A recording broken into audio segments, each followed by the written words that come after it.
So we're focusing on systems of differential equations.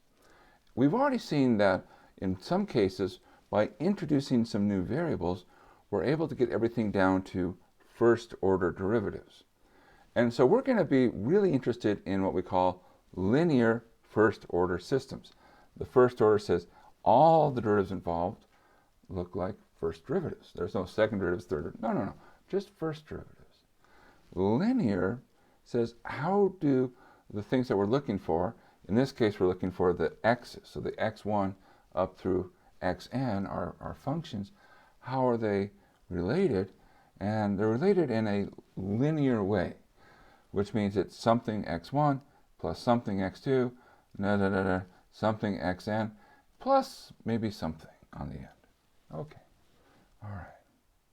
So this is our basic setup. And we're going to be exploring this in a lot more detail. And the nice thing about linear is that it comes with lots of wonderful properties. We've already seen this before when we're talking about higher order differential equations, things like superposition. And we're going to see that the same thing holds true here, but that'll be next time that we talk about that. For now, we want to say, okay, what can we do? Well, there's this nice fact about calculus. It says, if you're doing calculus, what do you really have to do? Well, you have to be able to add things. Okay, that's pretty reasonable. You have to be able to scale things, in other words, multiply by a number, and you have to take limits. So if you can do those three things, you can do calculus. Well, it turns out with matrices, you can add, you can scale, and you can take limits. And so we can really talk about calculus of matrices. So what we're going to do is we're going to rewrite this system in a matrix way. So we gather all of these functions with their derivatives on one side. We're going to put them into what we call a vector. Think of it as a tall, skinny matrix. And then we group the coefficients, the a's, into a matrix. Then here are the functions we're looking for. And then we're going to add on anything extra. And so we have this expression here. And we can condense it. We can write it as x prime equals some function of t, which is a matrix A of t, x plus f of t. Now you might say, whoa, this looks really familiar. The kind of thing we were doing way back when. Yes, it will look really familiar.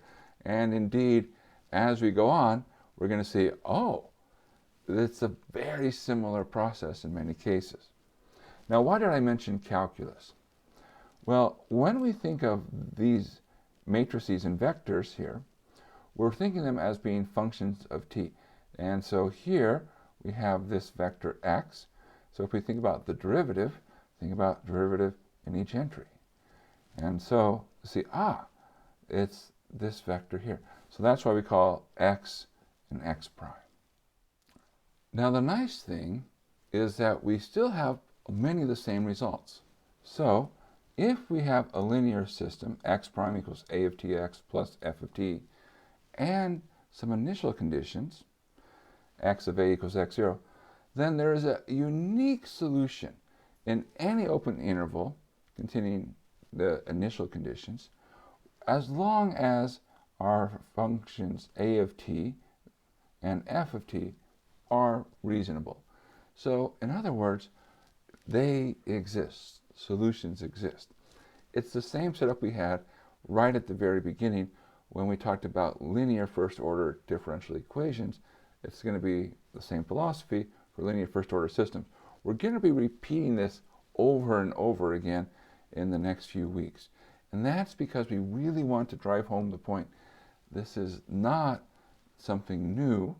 It's the same idea, but put into a bigger setting. And so we're going to develop tools to help us understand how do we generalize and what's going on. Now, what do we care about? Well, if we look at what's going on, we can think of here this x prime equals a of tx plus f of t.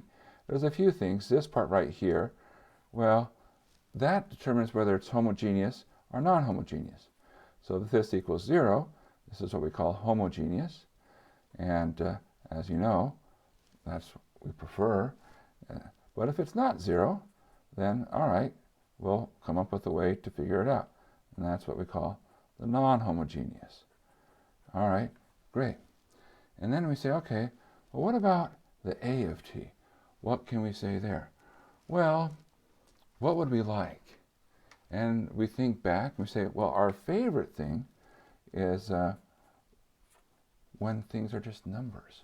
So we prefer constants. Now, of course, when we talk about a constants, that says instead of having functions of t, we'll just have numbers on the inside. And, well, that says what? Well, in that case, it's a little bit easier to figure out what's going on. We saw the same thing when we were talking about differential equations of second or third order. We said, constant coefficients. That's our jam, man. Because why? Because we could turn it into an algebra problem. We're going to do the same thing. So if this matrix just has numbers on the inside, we're going to turn it into an algebra problem. And it's an algebra problem of matrices. We call that linear algebra. So we should probably take a little bit of time to say, okay, what's happening with matrices? What are some basics in linear algebra? Now, before we get started, I just want to make a comment here. We can talk about matrices of any size, in theory.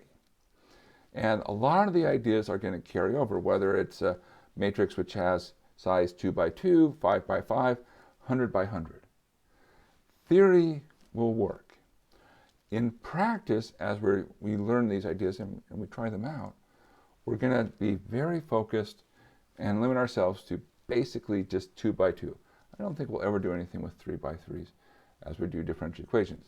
The theory applies, but to help us learn, in practice, we'll do 2 by 2s.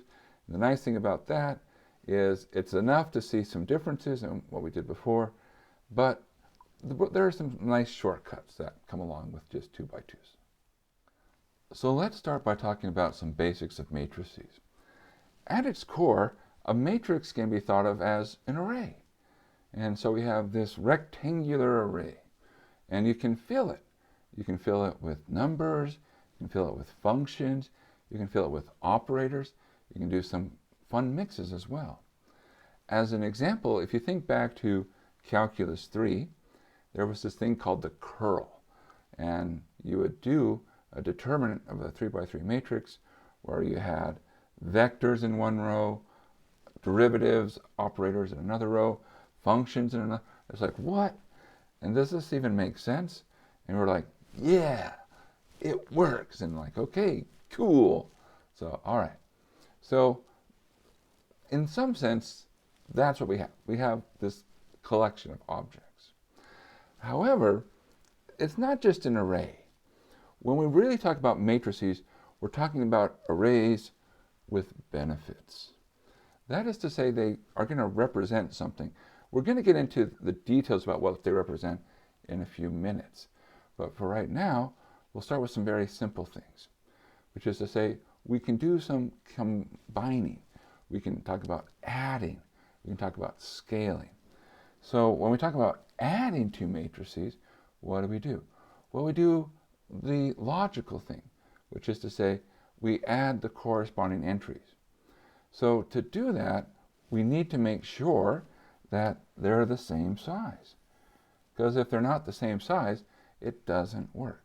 So whenever you're doing a matrix operation, you have to stop and say, wait, does this make sense?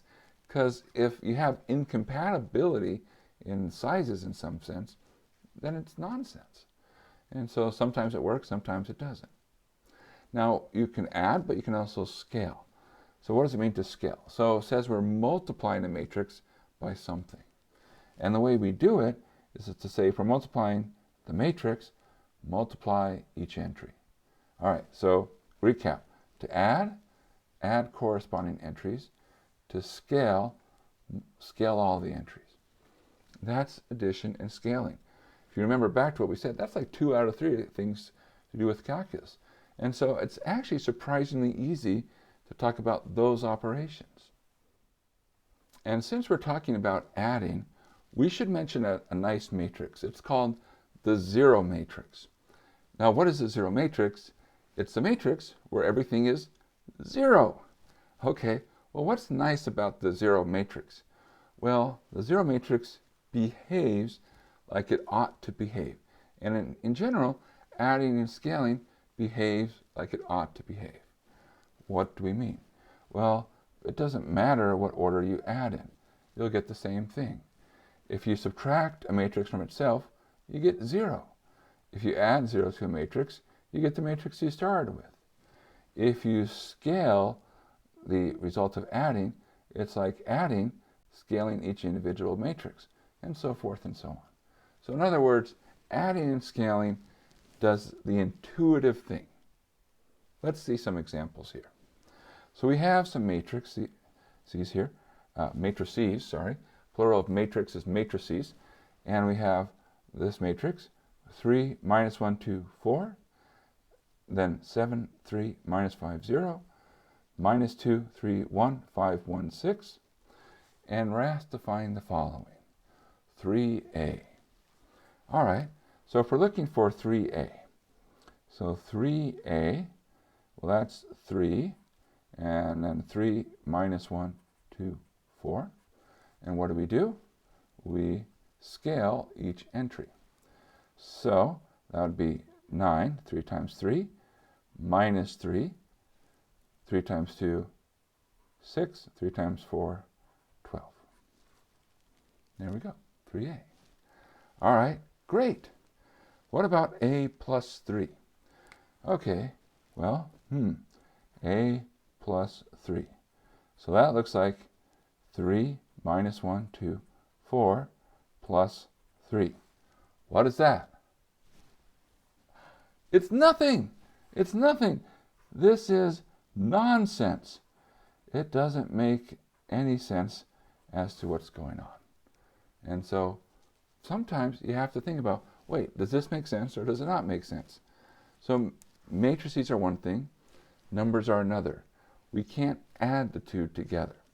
So be careful. Make sure that when you're working with something, it makes sense to do it. All right, well, let's try the next one. 2a subtract 3b. Well, all right, 2a subtract 3b. Now we can say that's 2 times a subtract 3 times b. And what we can do is we can scale each individual term. So we could say, okay, that's 6 minus 2, 4, 8, subtract 21, 9, minus 15, 0. So scaled the first one by 2, second one by 3, and now subtraction, well, subtraction is basically addition. And so what do? Well, you just subtract entry-wise. 6 subtract 21, negative 15. Negative 2 subtract 9, negative 11. 4 subtract minus 15. Well, 4 plus 15, 19.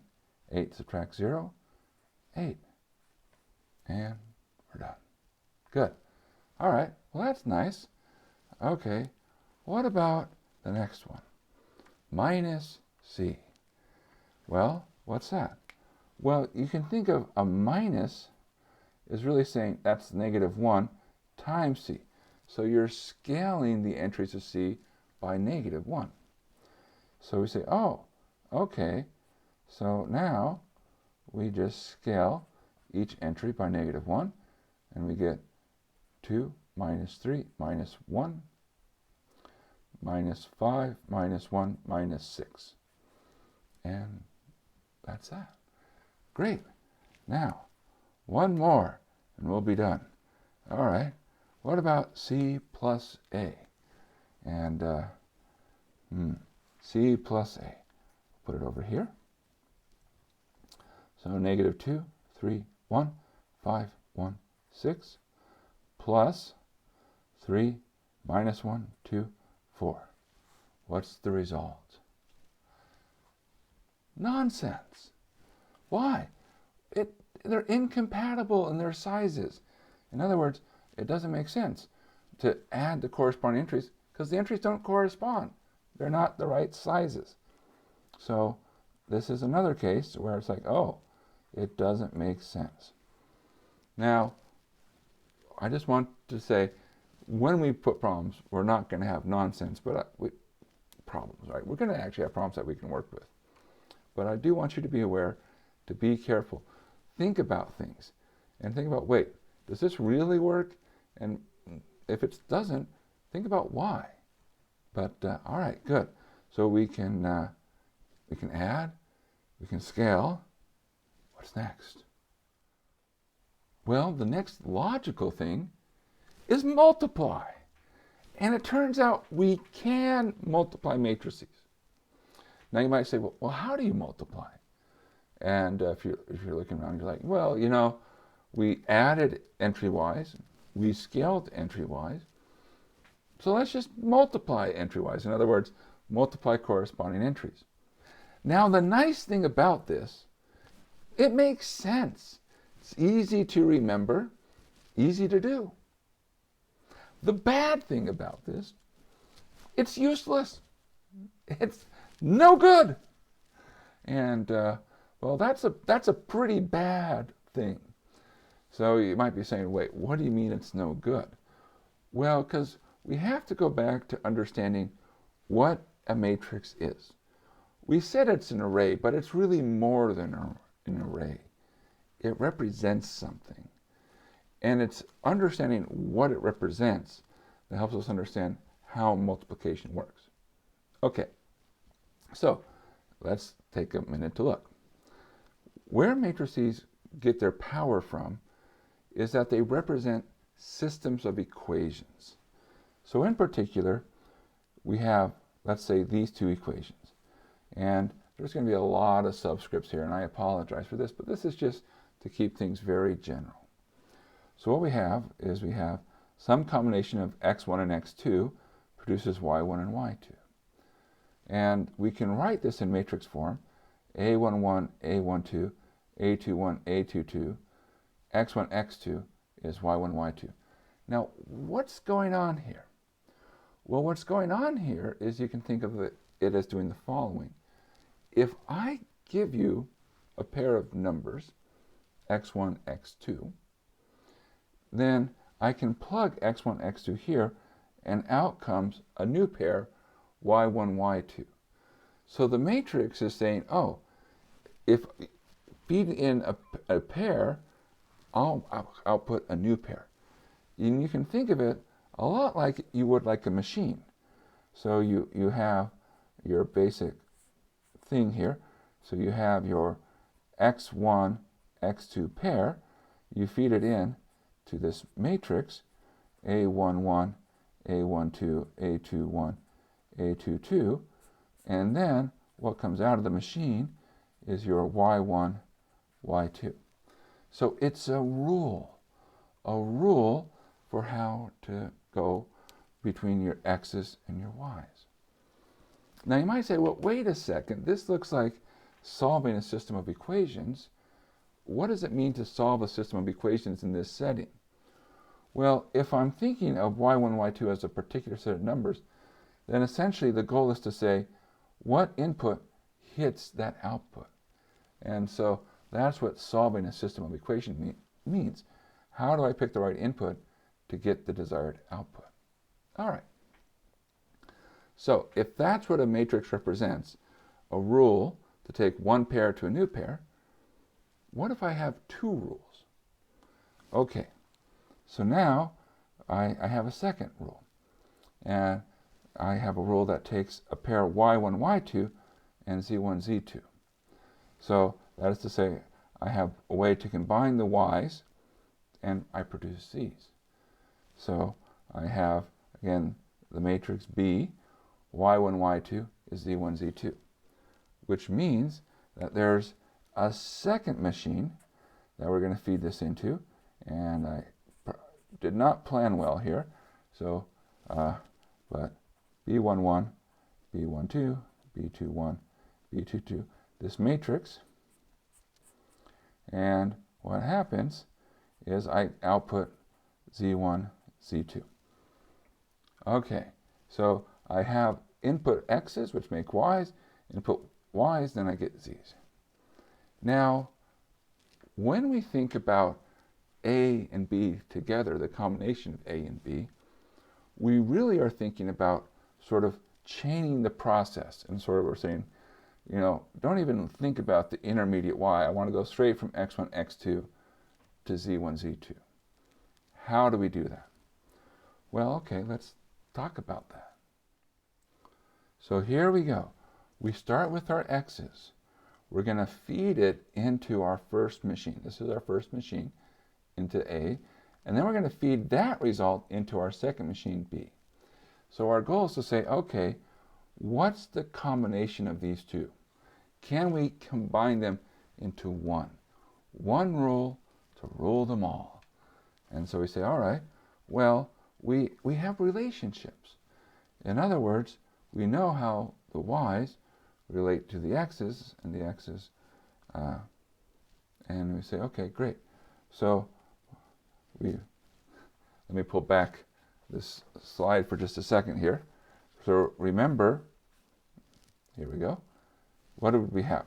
Z1 is B11 Y1 plus B12 Y2. So we say, okay, if I want Z1, that's B11 Y1. Well, wait, what's Y1? It's A11 X1, A12 X2. Oh, okay, plug that in. And then, of course, I have B12 Y2. All right, B12. What's Y2? It's right there. Okay, plug that in. So you plug that in, and then you distribute, and you recombine. You can say, oh, it's a combination of these coefficients, X1, combination X2. Same thing for Z2. You say, all right, that's the effect for Z2. So what have we done? Well, we've written Z1 as a combination of X1, X2, and we've written Z2 as a combination of X1, X2. In other words, we've completely sort of hidden that intermediate step. And so we say, okay, the result of these two together, this combination of matrices, is this output. And that's what we call the multiplication. It's really chaining the sequence of events together. Now, what does this look like visually? What's going on? Well, if we write these matrices down, B11, B12, B21, B22, A11, A12, A21, A22, then here's the idea. What you're going to do is we're going to produce a new matrix. It's going to be the same size. So notice we started with 2 by 2, we started with 2 by 2, we're going to end with 2 by 2. And so I have a 2 by 2 matrix. So I'm just putting this here to help remind me it's 2 by 2. Now, let's suppose we're after a particular entry. I don't know. Let's pick this one over in the corner. How do we find that entry? Well, it's in the first row, second column. So what we do is we say, all right, go along the first row of that first matrix, and we're going to go down the second column of the second matrix. Now, the key here is row goes with the first one, column goes with the second one. And we're just going to multiply. So you'll have B11, A12, B12, A22. So we move along the row, move down the column. And we're multiplying the entries together. And you can check B11, A12, B12, A22. And that's how it's going to work. And we do that for every single entry. So we were moving along the row, moving down a column. So we can do another entry. Suppose we wanted the first entry. Okay, first row, first column. B11, A11, B12, A21. And you can do that over and over again. And you just do it in all possible pairs, right? Row, column, pairs. And you fill up the matrix. And that's the idea. That's what's going on with multiplication. And you look at this, and if you don't understand what matrices are, you're just like, this is ridiculous. Like, why are you doing it this way? It doesn't make any sense. But that's if you think about a matrix, it's just like it's a bunch of numbers. The power comes from understanding, actually matrices represent something. And once you get that mindset, oh, a matrix, it's a rule that starts with one particular combination and produces a new combination. Then you can start to say, okay, there's something going on here. What's happening with that rule? What's happening with what we call that linear transformation? So just to repeat what we just said, when you're multiplying matrices, the idea is if I want to multiply a matrix, I'm going to go along the ith row of the first matrix down the jth column of the second matrix. And so really, if you think back and you use the language of dot products, it's a dot product of a row and a column. And so that's what's going on. Now that we've talked about multiplication, we should talk about the identity matrix. And this is a really important matrix. We talked about the zero matrix. Now the zero matrix says, hey, if you add anything to the zero matrix, you get back to where you started. And so it does what you think zero should do. And now you think, well, what should 1 do? What's the magical property about 1? Well, the nice thing about 1 is when you multiply something times 1, you get back to where you started. So we want to have that again. And that's what the identity matrix does. It's a nice matrix. And the way it's formed is you put 1s down the diagonal and 0s off the diagonal. And this matrix, it does what you think it should do. In other words, if you take A times the identity matrix, you get back A. If you take the identity matrix times A, you get back A. And if you think about this in terms of a linear transformation, what is this saying? Well, if we think about the rules here, so if I multiply this, say, by x1, x2, so forth, down, and I say, well, the result is y1, y2, y3 on down, well, what does this become? Okay, now that we understand matrix multiplication, we understand we're going along the row, down the vector, right? So it says x1, 0, 0, 0, 0. So x1 equals y1. Okay, 0, x2, 0, 0, 0 equals y2. And it goes all the way down. So the identity matrix just says, oh, you're just not changing anything other than you're swapping x's for y's. So that's why it does what you think it should do. It just says, oh, yeah, okay, you're the same setup as before. And so, okay, great. So now we have our 1. And we're going to talk about the identity matrix. It's going to be a useful tool as we move forward. So let's do some practice. Here we have two matrices, A and B. So A, 2, minus 6, minus 1, 3. B, 1, 2, 2, 4. And what are we after? We want to find AI. I know, that's like a buzzword right now. AI, it's everywhere. And but well, no. That just means take the matrix A times the identity matrix. Now we can do this the short way and say, oh, if we want A times I, we know the identity matrix does nothing. We could say, well, that's A. So it should be 2 minus 6 minus 1, 3. But let's actually do it just to convince ourselves, yeah, it does work. Okay, so here we go. 2 minus 6 minus 1, 3 times identity matrix is 1 on the diagonal, 0 off. So we'd have the first entry, 1, 1 entry. We're going to go first row, first column. 2 times 1, negative 6 times 0, 2. Next entry, first row, second column. First row, second column. 2 times 0, minus 6 times 1. All right, second row, first column. Minus 1 times 1, and 3 times 0. And then second row, second column, 0, 3. Aha! Good, good. All right. Next one, a cubed. Oh, all right. Great. A cubed. Now, what's that? Well, we're going to take a times a times a. Now, one thing you might ask is, okay, does it matter? Do I multiply the first two first or the last two first? The answer is, it doesn't matter. So let's multiply the last two first. Again, like I said, it doesn't matter. Okay, so here we go. We're going to get first row, first column. So first row, first column. 4 plus 6 is 10.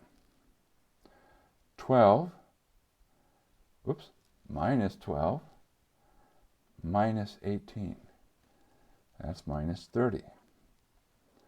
And we have minus 2, minus 3. Ah, I should point at the right ones. Minus 2, minus 3, minus 5. 6 plus 9, 15. All right. Now, one more time. So we'll have 20 plus 30, 50. Minus 60, minus 90, minus 150. Minus 10, minus 15, minus 25. 30 plus 45, 75. And there we go. Okay, so we can do that. All right. Well, let's try something else. Okay. Next one, b times a. Well, so 2 minus 6 minus 1, 3. 1, 2, 2, 4. So, we're going to have 2 minus 12 minus 10. 4 minus 24. So 4 minus 24 minus 20. Minus 1 plus 6 makes 5. Minus 2 plus 12 makes 10. All right, great. I hope you're seeing, what's going on. Across the row, down a column. And that's how we fill in our entries. Okay. All right, well, that's BA. Well, great. That should be AB, right? Well, let's just check, and let's see what happens. All right. So, A times B. What do we have? Well, we have the following. We'll put in our, whoops. Oh no! Ha! That was A times B. Well, okay, now we'll do B times A. Oh dear. This is bad. I'm sorry about that. It's easy to make small mistakes. Be careful, be careful. All right, so here we go. We'll have 2 minus 2, which is 0. Wait, what? I thought it was negative 10. All right. Negative 6 plus 6, which is 0. Huh. Okay. 4 minus 4, which is 0.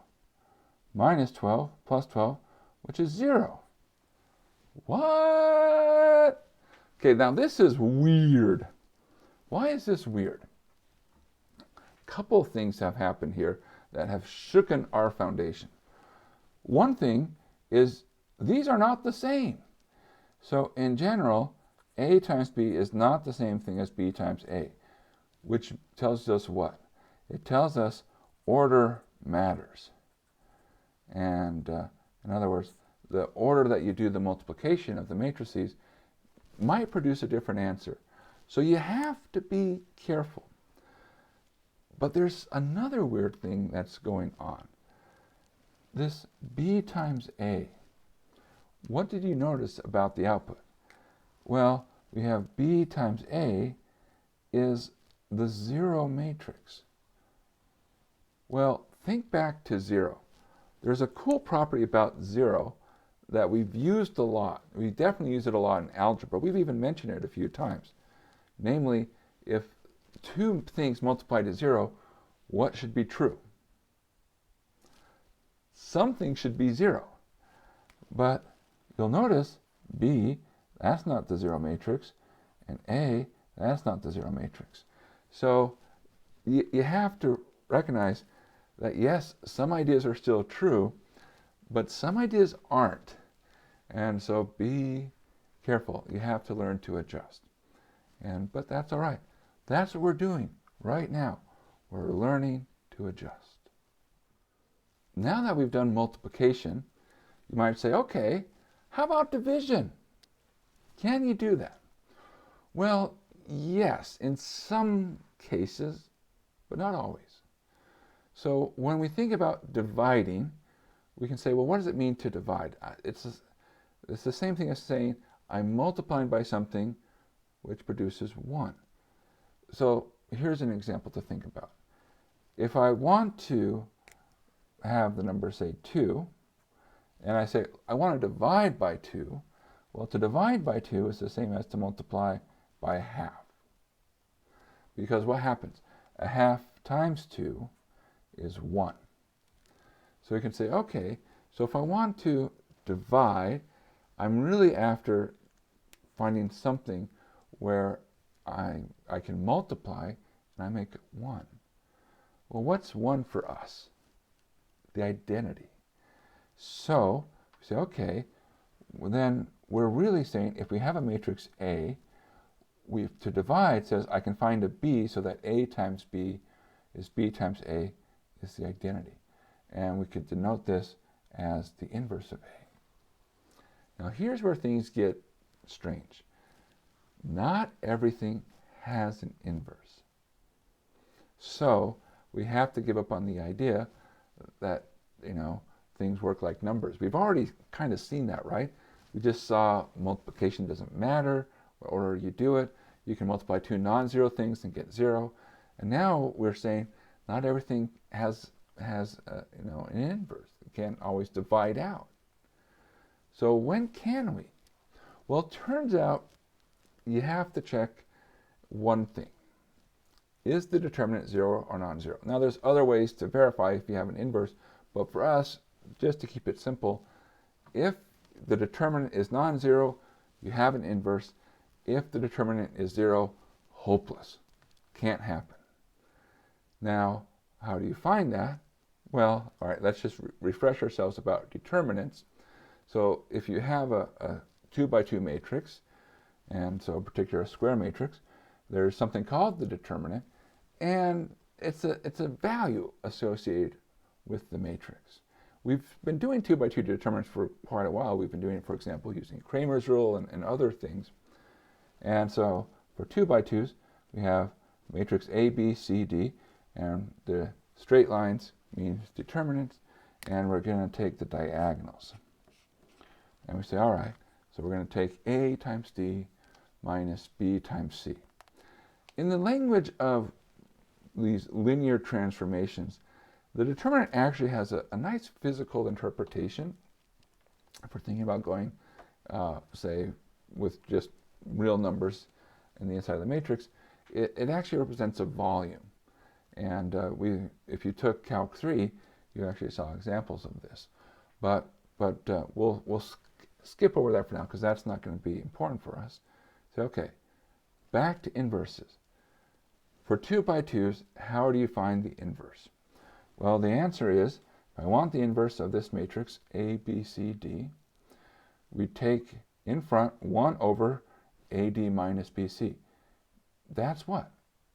The determinant.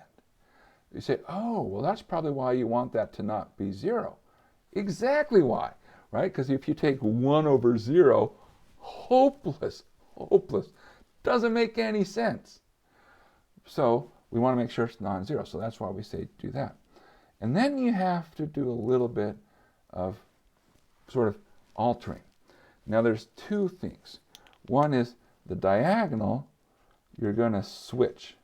So in other words, you swap where the diagonal terms are. So here was AD, now it becomes DA. The other thing that happens is in the off-diagonal entries, they stay put, but you make them minuses. Now the claim is that this does what it should do. We can verify it in general, so let's just do that. So suppose I take A, B, C, D, and I'm going to multiply it by, well, I have 1 over AD minus BC times D minus B minus CA.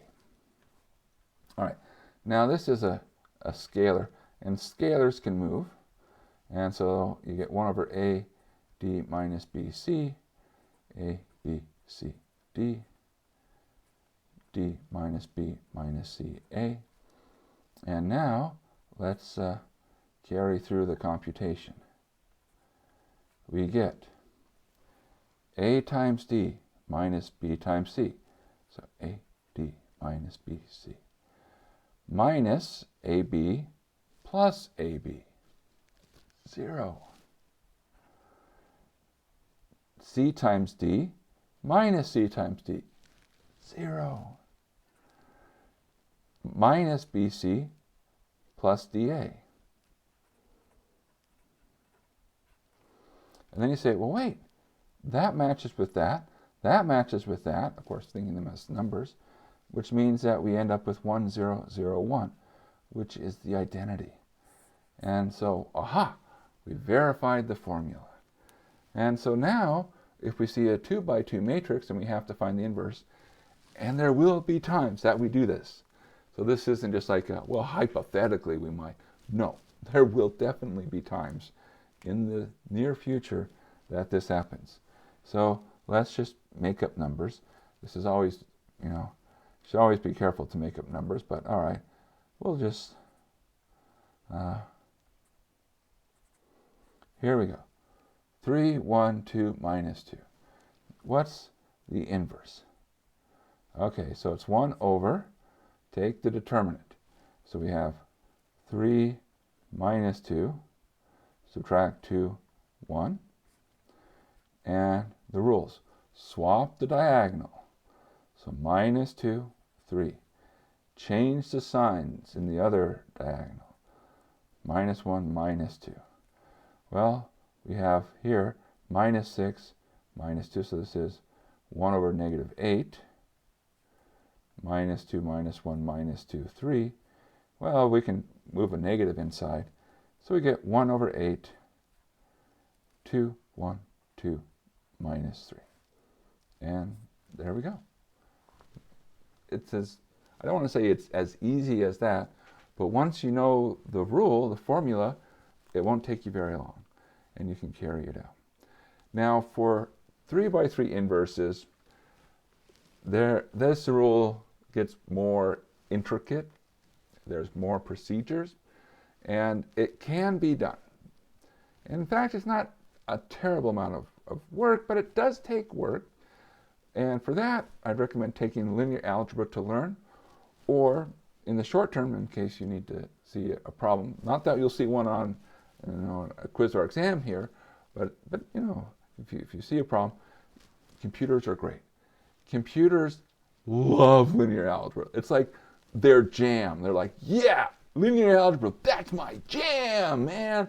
And they just are over the moon ecstatic about it. And so use computers. It's great. You'll make them happy. And doesn't everybody want to be happy? The last thing we want to talk about is calculus and matrices. And we've already mentioned this, which is to say that we can take derivatives term by term, and we can integrate term by term. And so it's what you think should be true. So, whereas like multiplication and inverses kind of shook us a bit, getting back to calculus, what we think is true is true. And so here we go. Let's just do some examples. So find x prime of t and a prime of t. Where here's x of t and here's a of t. Well, so what is x prime of t? Well, it would be, take the derivative term by term. Derivative of arctangent, classic, 1 over 1 plus t squared. Derivative of log of e to the t plus t to the fourth. Well, not a classic, but not too bad. Whenever you have a log, the function on the inside goes downstairs, and take the derivative of the function on the inside. So e to the t plus 4t cubed. That goes upstairs. T sine t, product rule. So that would be derivative of the first, which is 1, times the second, which is sine, plus the first t times the derivative of sine, which is cosine. All right, no surprises. And so essentially when we're doing calculus with these vectors or matrices, it's the same thing as before, but we're just doing it term by term. Okay, what about a prime of t? Well, again, similar idea. It doesn't have to be a vector, it can be a matrix. So that would be 2e to the 2t, derivative of cosine, minus sine, derivative of 12, 0, derivative of t squared plus 3, 2t. All right, no surprises. Well, since there were no surprises, let's do one more thing. Let's integrate. Let's integrate a of t. That's hopeless. I know, we would never ask you to integrate something like that. But these are great, because we said we can take derivatives entry-wise, we can integrate entry-wise. So I want to talk about the integral of a of t. Just want to point something out. So how do we integrate? Well, term by term. Integral of e to the 2t, 1/2 e to the 2t. Dramatic pause. Why is Steve pausing? Because he's waiting. Plus c. Yeah.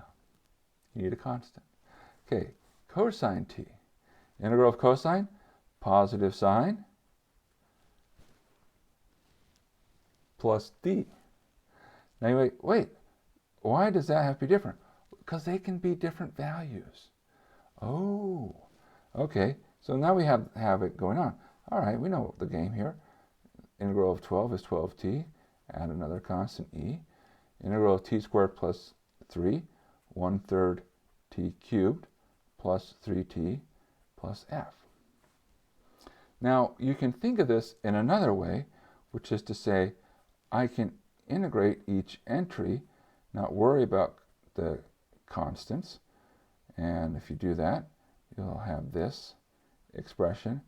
And then you can add a matrix of constants.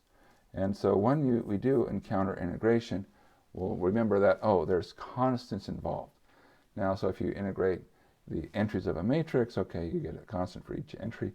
If you have a vector, you get a constant for each entry of the vector. After all, a vector is a tall, skinny matrix. All right, now we have our basics of matrices. We're ready to start diving in and seeing what's going on with these linear systems. And that will be next time. So thank you. See you again.